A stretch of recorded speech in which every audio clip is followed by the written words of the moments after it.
नमस्कार। अक्सर होता है ना कि इतिहास की तारीखें बस याद ही नहीं रहती। आज हम एक कमाल का सफर करने वाले हैं। हम महात्मा गांधी की जिंदगी की सबसे जरूरी तारीखों को ऐसी कहानियों में बदल देंगे जो फिर कभी दिमाग से निकलेंगी ही नहीं। हाँ, ज्यादातर लोगों के साथ यही होता है। मतलब इतिहास की तारीखें ये सिर्फ नंबर्स की एक बोरिंग सी लिस्ट लगती हैं। याद करना मुश्किल, भूलना उतना ही आसान, है ना।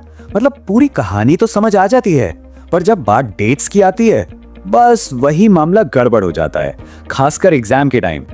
लेकिन सोचिए, क्या हो अगर हम इन बोरिंग तारीखों को मजेदार कहानियों में बदल दें।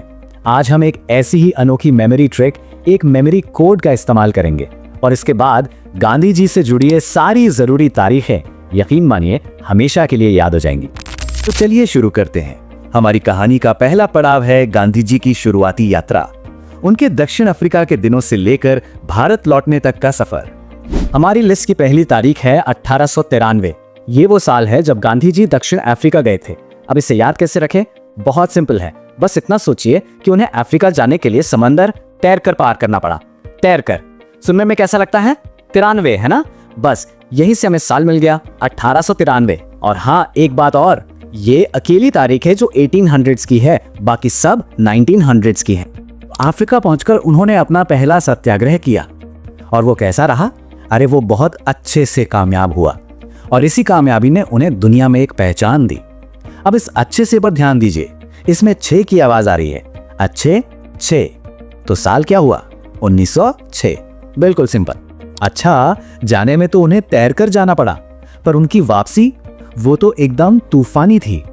जरा सोचिए, गांधी जी ने अफ्रीका से भारत का इतना लंबा सफर सिर्फ 15 दिनों में तय कर लिया। अंग्रेज उनकी स्पीड से इतने इंप्रेस हुए कि उन्होंने आते ही गांधी जी को कैसर-ए-हिंद का अवार्ड दे दिया। तो 15 दिन का सफर और साल भी 1915, दोनों चीजें एक साथ याद हो। अब 1915 में भारत वापस आकर गांधी जी रुके नहीं, उन्होंने फौरन काम शुरू कर दिया और ठीक अगले ही साल मतलब 1916 में उन्होंने साबरमती आश्रम की स्थापना की। ये तो आसान है क्योंकि ये 1915 के एकदम बाद आता है। अब कहानी आगे बढ़ती है।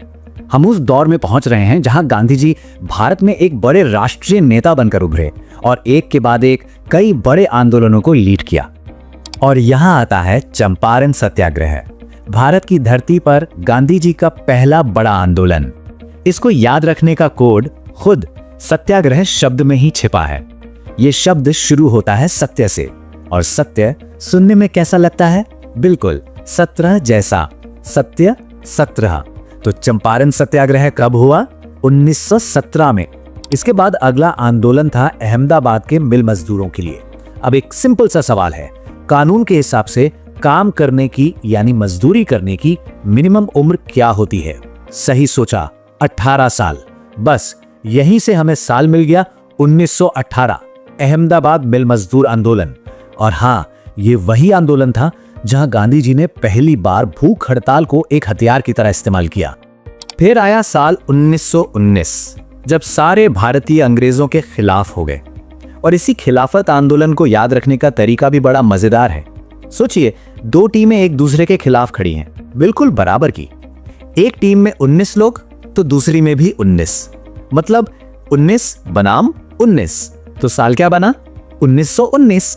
इतने सब के बाद भी जब अंग्रेजों पर कोई असर नहीं हुआ तो गांधी जी ने फैसला किया और कहा, बस अब और नहीं, अब हम आपका कोई सहयोग नहीं करेंगे।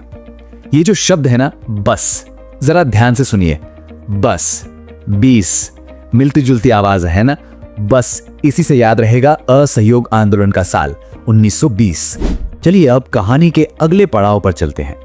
ये वो दौर था जब आजादी की लड़ाई में बड़े बड़े समझौते हुए, बातचीत हुई और कुछ ऐसे विरोध प्रदर्शन हुए जिन्हें आज भी याद किया जाता है। जब गांधी जी ने कांग्रेस की कमान संभाली, प्रेसिडेंट बने, तो उन्होंने लड़ाई को एक नया जोश दिया। उनका इरादा साफ था कि अब अंग्रेजों से लड़ाई 24 घंटे चलेगी, 24 आवर्स। और इसी 24 आवर्स से हमें याद रहता है वो साल 1924। अब बात करते हैं ऐतिहासिक दांडी मार्च की। इसका लेना देना किससे था? नमक से। तो चलिए याद रखने के लिए मान लेते हैं कि उस जमाने में 1 किलो नमक की कीमत थी 30 रुपए। बस इसी 30 से हमें साल मिल गया 1930। और एक और जरूरी बात, दांडी मार्च के साथ ही सविनय अवज्ञा आंदोलन भी शुरू हुआ था। मतलब दोनों का साल एक ही है, 1930। इसके ठीक बाद 1931 में बातचीत की दो बड़ी घटनाएं हुई। पहला गांधी इरविन पैक्ट और दूसरा सेकंड राउंड टेबल कॉन्फ्रेंस। इन दोनों ही कोशिशों का मकसद क्या था? कोई हल निकालना, मतलब एकता बनाना। और एकता से क्या याद आता है? 31, एक था 31। तो ये दोनों इवेंट्स हुए 1931 में। अब आता है पूना पैक्ट, जो गांधी जी और डॉक्टर अंबेडकर के बीच हुआ था। ये एक बहुत ही जरूरी समझौता था। जब दोनों के बीच बात बन गई तो जाहिर है सब खुश हुए और मुस्कुराए। और जब कोई खिलखिलाकर हंसता है तो क्या नजर आती है? उसकी बत्तीसी, यानी पूरे 32 दांत। बस इसी 32 से हमें याद रहेगा साल 1932। और इसी साल हरिजन संघ की भी स्थापना हुई थी। तो दोनों का साल 1932। और फिर आया आजादी की लड़ाई का वो सबसे बड़ा मोड़, भारत छोड़ो आंदोलन। गांधी जी ने एक बहुत ही पावरफुल बयान जारी किया, करो या मरो। उन्होंने साफ कह दिया कि अब अंग्रेजों को भारत छोड़ना ही होगा। तो ये जो उनका बयान था वो सुनने में कैसा लगता है? 42 जैसा। बयान 42। तो भारत छोड़ो आंदोलन का साल है 1942। तो देखा कैसे हर एक तारीख के पीछे एक छोटी सी मजेदार सी कहानी छिपी है।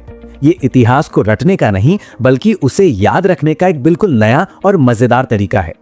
चलिए एक बार फटाफट से रिकैप करते हैं। 1915 भारत वापसी, 15 दिन की यात्रा। 1920 गांधी जी ने कहा बस। 1930 नमक की कीमत 30 रुपए। और 1942 गांधी जी का वो दमदार बयान। देखा अब ये तारीखें कितनी आसान लग रही हैं? तो असल बात यह है कि इतिहास सीखना सिर्फ डेट्स और फैक्ट्स को रटना नहीं है, बल्कि ये उन तारीखों के पीछे छिपी कहानियों को अनलॉक करने जैसा है। जब हम ऐसा करते हैं तो सीखना एक मजेदार और क्रिएटिव काम बन जाता है। और ये तरीका सिर्फ गांधी जी की टाइमलाइन तक ही सीमित नहीं है, इसे कहीं भी इस्तेमाल किया जा सकता है। तो अब सवाल ये है कि इतिहास का अगला कौन सा चैप्टर है जिसकी मुश्किल तारीखों को एक कहानी के जरिए हमेशा के लिए आसान बनाया जा सकता है।